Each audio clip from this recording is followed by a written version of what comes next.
It is prospect ranking season as a ton of publications are coming out with their prospect rankings. We take a look at where the Tigers' future falls.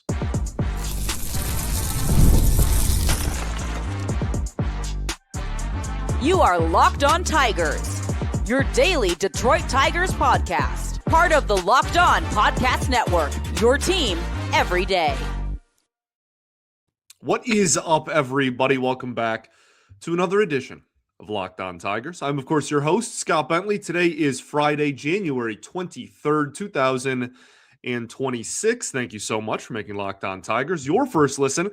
Every single day, we are free and available wherever you get your podcasts, including YouTube, part of the Locked On Podcast Network, your team every single day.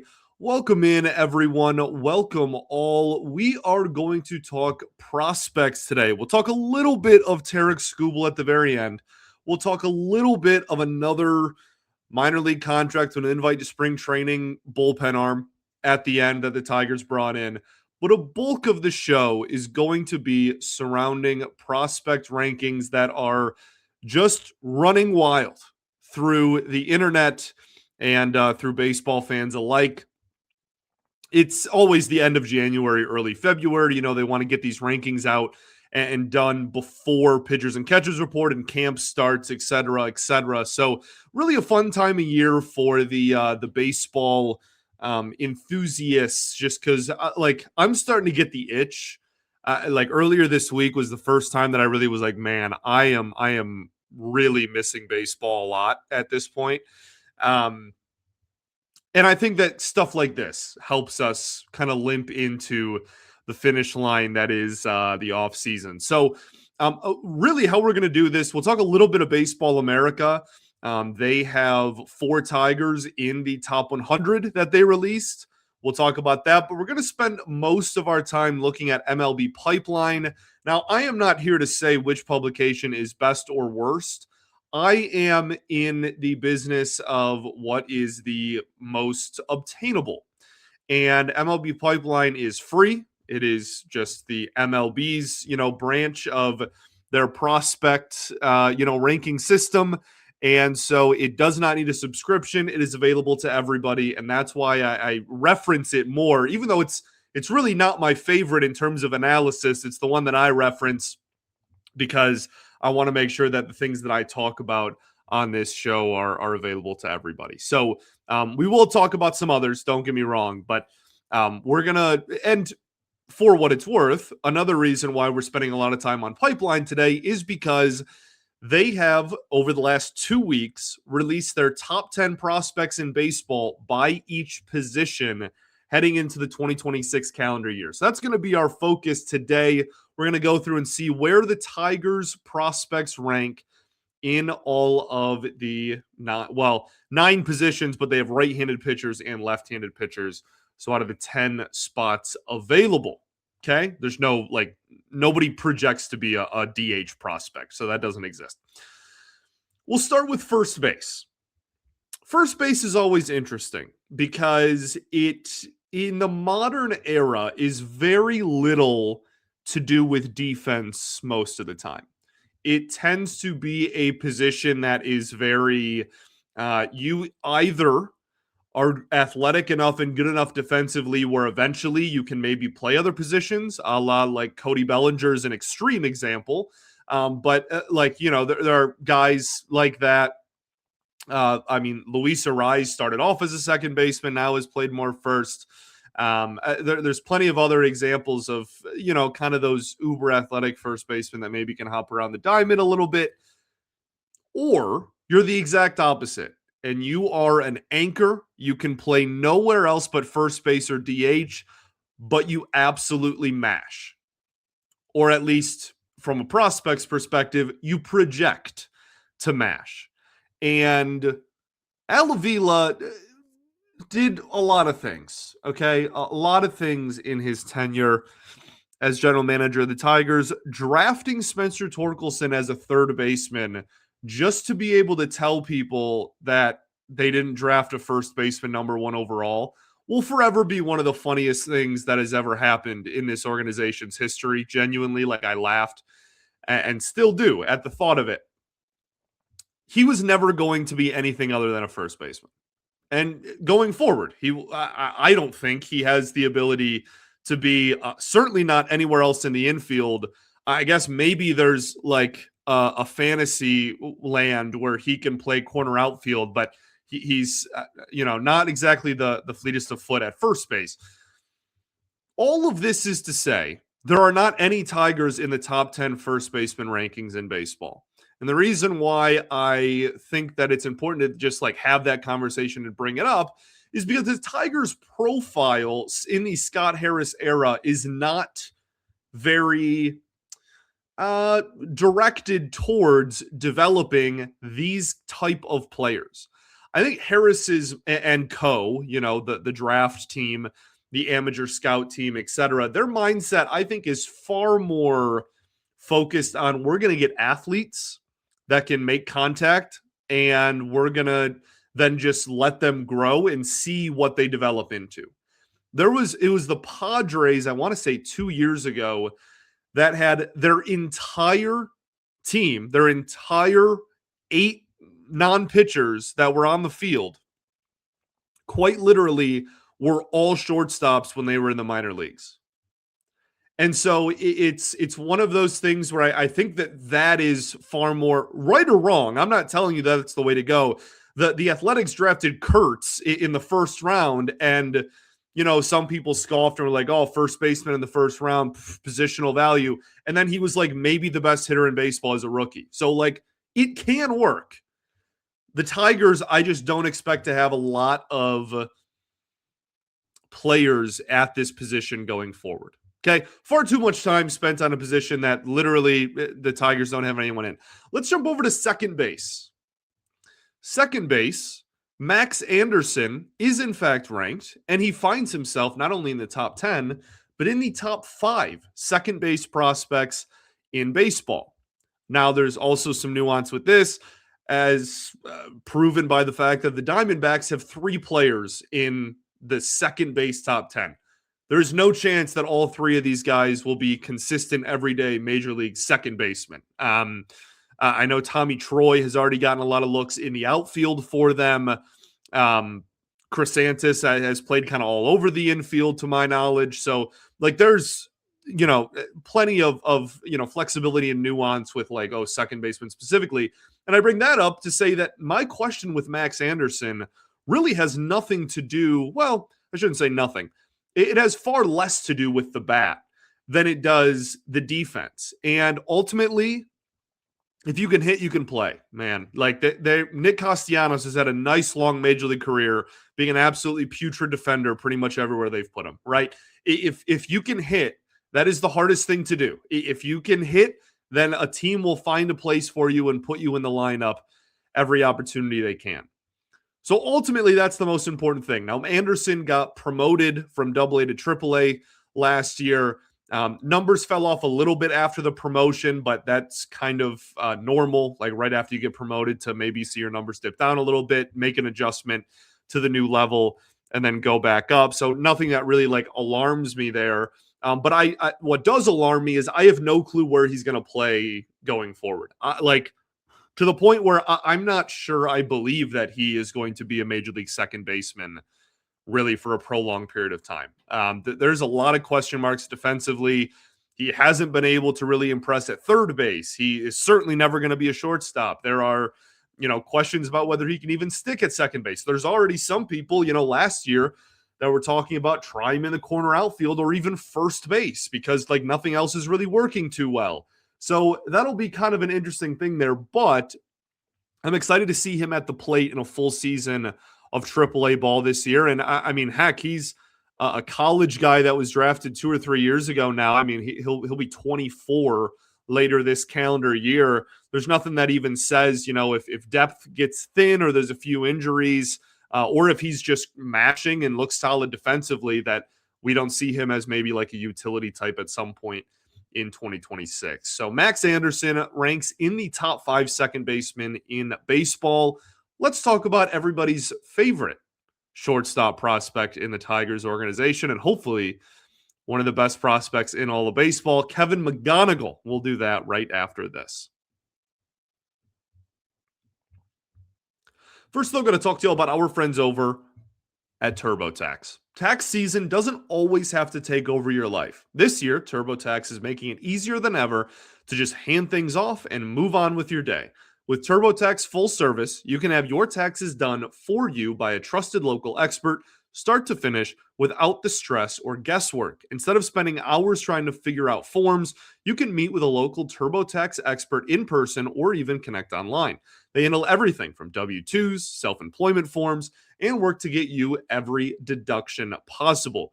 You can upload your documents and go about your day and get updates right in the TurboTax app. It's a huge time lifesaver and gives real peace of mind knowing an expert is handling it. So, for a limited time, you can have your taxes done by a local TurboTax expert for just $150 all in. If a TurboTax expert didn't file for you last year, just file by February 28th. Take the taxes off your plate and get back to your life. Visit TurboTax.com/local to book your appointment today.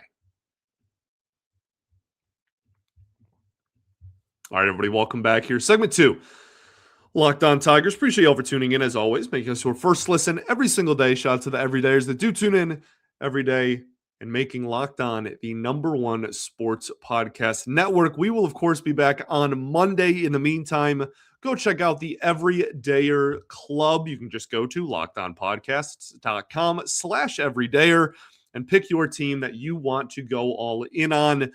You can get ad-free audio of Locked On Tigers, compatible with obviously Apple, Spotify, every other major podcast app, and also an invite to a members-only Locked On Everydayer Club Discord server, which includes a group chat just for listeners of this show and also a general chat as well. I'm in there. It will be and is already a ton of fun, so be sure to check that out.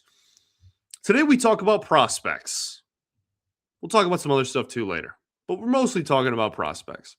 Kind of hopping around the diamond here, talking about the Tigers ranking position by position. If there's anybody that falls in the top 10 at each position around the diamond, a much better way to word that. Kevin McGonigle comes in as the second ranked shortstop prospect in all of baseball. Now, similarly to my thoughts on first base and honestly third base, which we'll get to here in a second, it's the opposite for shortstop.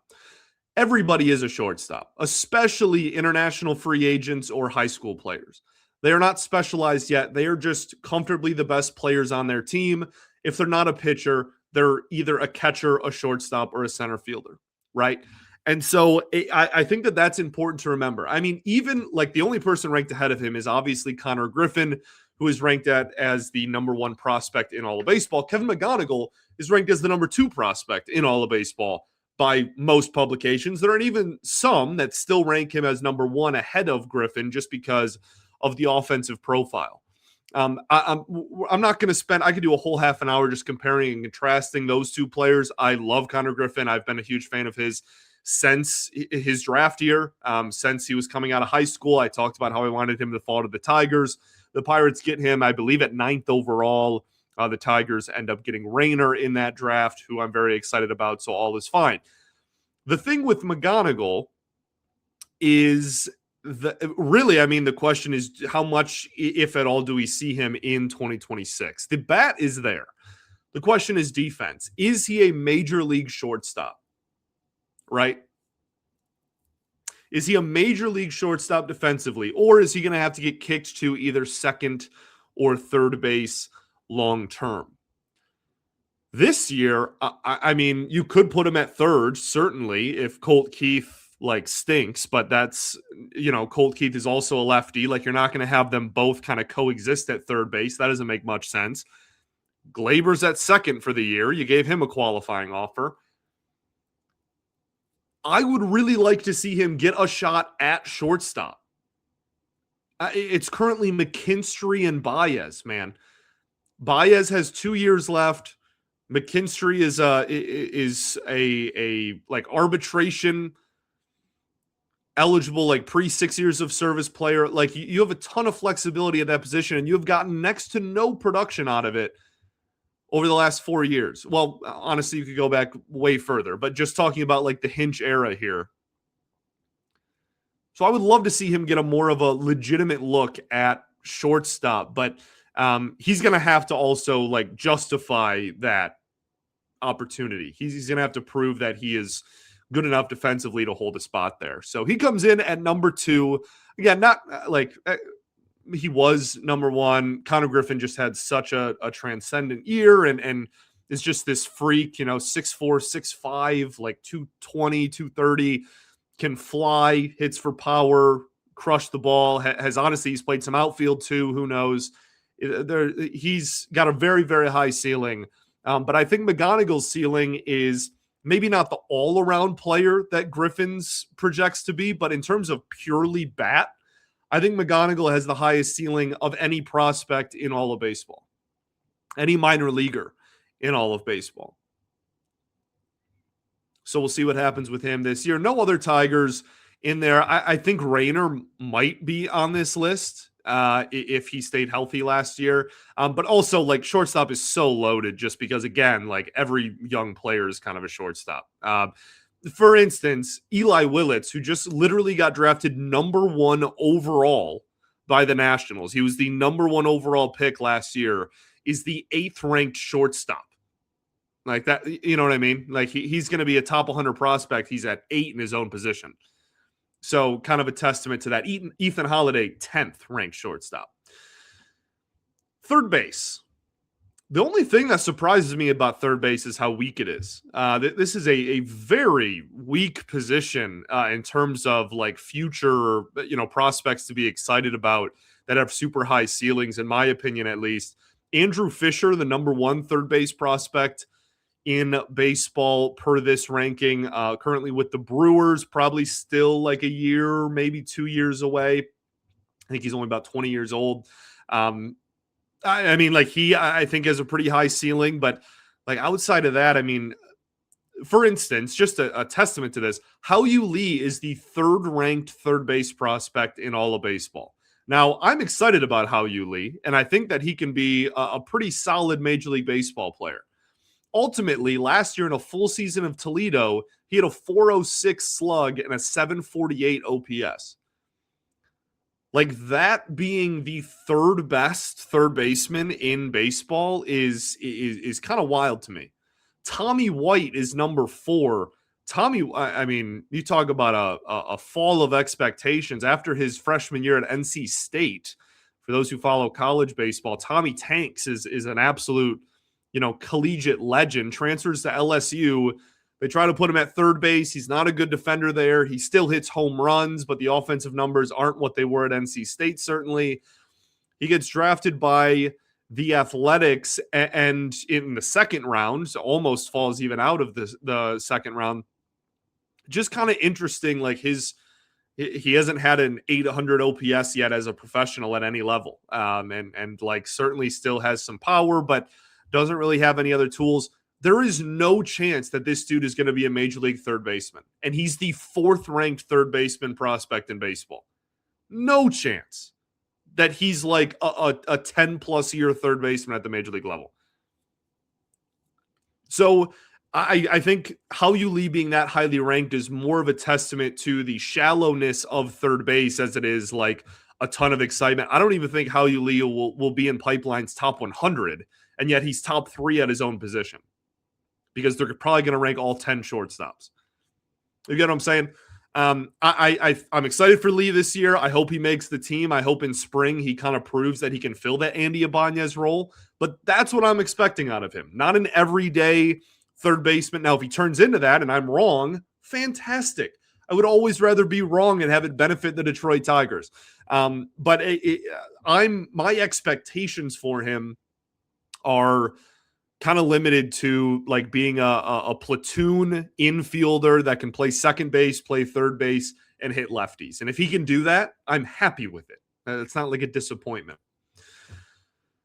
Leaving the infield and going to the outfield, they used to do, right, left, and center field, but now they just do outfield in general because outfield is becoming very positionless, similar to kind of how the NBA, forward position or guard position, really anybody that's not a center has kind of become. That's kind of outfield now. Like you have outfielders that if they can play center field, they're going to play all over. You have guys like Bellinger who moved from first to center, or Judge who was like, oh, he's only ever going to be a corner outfielder and then is playing center and is pretty good at it. But the exciting thing here, there's only one Tiger in the top 10 outfielders, but Max Clark is in fact the number one outfield prospect in all of baseball, according to MLB Pipeline. And that is fantastic to see. Now, ultimately, like him being highly ranked doesn't actually mean anything in terms of what he'll become. He's going to have to prove it. But the thing that they really like is just that he has 4+ tools immediately. And if he can hit for even a decent amount of power, then you're talking about a guy. I mean, MLB Pipeline goes as far to say if he can be even remotely decent in the power department, he can be a superstar. And that is a testament to how good he already is at everything else, right? We kind of talked about like he's the reverse Eugenio Suarez. Suarez is a negative at pretty much everything at this point in his career, except for he's a major plus in power. Clark is a plus arm. The dude could throw over 90 miles an hour from the mound in high school. He's a plus runner, one of the faster prospects in all of baseball, steals a ton of bases. Has more walks than strikeouts, is a great contact bat-to-ball hitter. The power, a little bit of a question mark. And the glove is fantastic because of the arm and speed. So you hope that you have your center fielder of the future here. Obviously, MLB Pipeline thinks that the Tigers have found that. And I've said this before in the offseason, I'll say it again. If Parker Meadows struggles and we hit June 1st, Max Clark is looking pretty good and Parker Meadows can't hit still, it really wouldn't shock me if they just went all in and kind of went to the wall with it and just called Max Clark up to have him be the center fielder the rest of the year. But that is contingent on not only his performance, also if Parker Meadows is a league average hitter with plus defense, then he's just going to be the center fielder. But we'll see what happens in that regard. Let's go over pitchers really quickly, it's going to be really quick, I promise, because there's not a lot to talk about. And then we'll get into some other small stuff surrounding the Tigers. We'll do that right after this.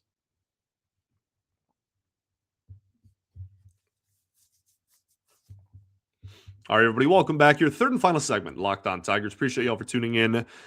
As always, I'm just going to cover right-handed and left-handed pitchers at the same time here. The Tigers do not have a single pitcher, period, ranked in the top 10 from either handedness. Now, there's, I think, a conversation to be had here. I think that is somewhat alarming and is something that people should be talking maybe much more about. The Tigers, and we've been talking about it on this show since like a calendar year ago about how, before this past season, it was, after Job, there's really not a ton of like highly regarded prospects that are waiting in the wings. Now Job is no longer a prospect and is missing all of the season with Tommy John. So who are like the next in line from a pitching perspective? Now, top 30 prospects for each team won't come out until we get a little bit closer to pitchers and catchers reporting from MLB Pipeline.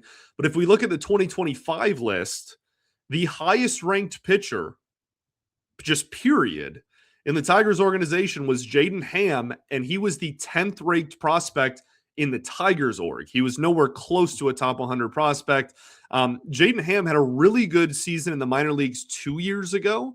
And then I don't want to say like has plateaued, but I think his progression was not as steep maybe as was once believed, or as quick maybe is the word, as once believed. He'll be 24 later this year, and last year pitched in Double-A. So like you have Malachi Witherspoon, who I'm really excited about, and the Tigers drafted in the second round this past season. Like there's in 2025, that is really good pitcher in college, was really fun to watch in college, but like hasn't pitched a professional inning yet.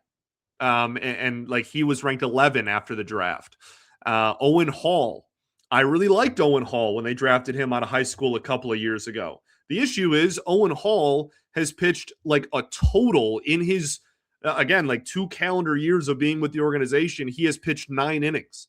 So like I have no clue what to expect from Owen Hall. Andrew Sears, similar conversation. He at least in 2024 or last year, I guess, pitched over 100 innings across a couple of levels, but like who knows long term. Jake Miller got added to the 40-man roster, missed a lot of time with injury last season. So you know what I mean? Like Ben Jacobs, 3rd-round pick last year, hasn't pitched a professional inning yet. There's just so much that is still a question mark. I mean, even like Ethan Scheifelbein, I believe I can still never pronounce his name, drafted a couple of drafts ago. So we'll see. But I think that is a legitimate thing to bring up, is that there's not exactly a next wave of pitchers after this one. And the Tigers right now are set to lose over half of their starting rotation at the end of the 2026 season. Flaherty, Skubal, Mize, contracts all end after the last game the Tigers play in 2026. So it's a legitimate concern, I would say, at this point. And I'm sure we'll talk more about that as the calendar year goes along. MLB Pipeline, that's who that was. Baseball America released their top 100 prospects in the year, which MLB Pipeline did a little bit ago. Baseball America has 4 Tigers prospects: Max Clark, Bryce Rayner, Kevin McGonigle, obviously, and Jose Briseno, who I completely just skipped over catcher for whatever reason. Jose Briseno was in the top 5 catchers as well. I think there's some questions about whether he is going to be a catcher long-term, and whether maybe Lorenzo is a better fit behind the plate if Briceno can stick there. But he's got, he's a solid body and has an arm. It's just a matter of whether he's a catcher long-term or more of an offensive first baseman like we talked about earlier. So, Baseball America has McGonigle in the top 2. McGonigle at number 2 there. Connor Griffin at number 1. Max Clark, 6. Bryce Rayner, 29, and Jose Briseno, 76. So there's a couple of different publications for you. The Tigers also added to their minor league system by signing Phil Bickford to a minor league contract with an invite to spring training, as is tradition for the Tigers. This is just another bullpen arm that they're going to throw at the wall and hope sticks. He's 30 years old, was a first-round pick. Man, back when I was in high school, I remember him being like a pretty decently highly regarded prospect at one point. The interesting thing with Bickford is the fastball developed really well. Nothing else did. In 2024, his last major league stint, he only threw 8 innings, but it was over 75% fastball. And it's just a 4-seamer. In 2023, which was his last full season of 67 innings, 75%, 71% 4-seam fastball. So it's mostly just going to be fastball slider. There's not too much else to offer there. And the slider isn't particularly sharp. The fastball, however, is really good. It's not even that fast. It's only like a 93, 94 mile an hour heater. But it has very good peripherals, very good movement, vertical break and all that stuff that people look at. Good spin. It's a really effective pitch, and he's a righty. So I think the hope is just that maybe they can tweak his slider.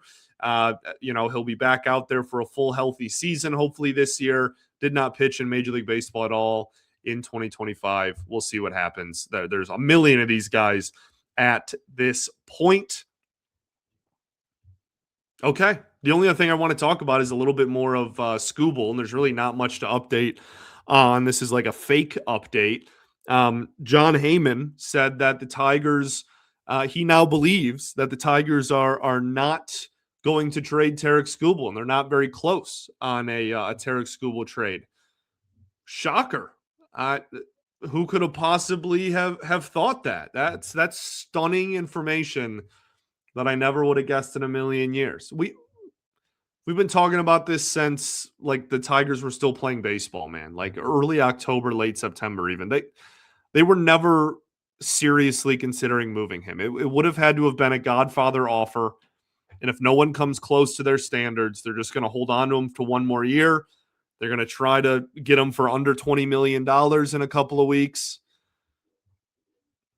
And then he's going to walk for nothing. And that was like the only thing I didn't want them to do. And so naturally, that's what they're going to do. The thing is, I wouldn't even, and I've said this before, I wouldn't even mind as much if they truly did hold on to him for one more year and let him walk for nothing, if that meant they were far more aggressive everywhere else because they knew that their window with Skubal was closing, right? That's the kind of like the three choices that I laid out and that we talked about back in October. Not that like I'm like a brainchild of that. Everybody knew there was three choices, but it was you trade him for a big sum, you sign him for a big sum, or you let him walk for nothing. But if you choose that one, you have to surround him with winning talent so that they can maximize the 1 year left they have of him.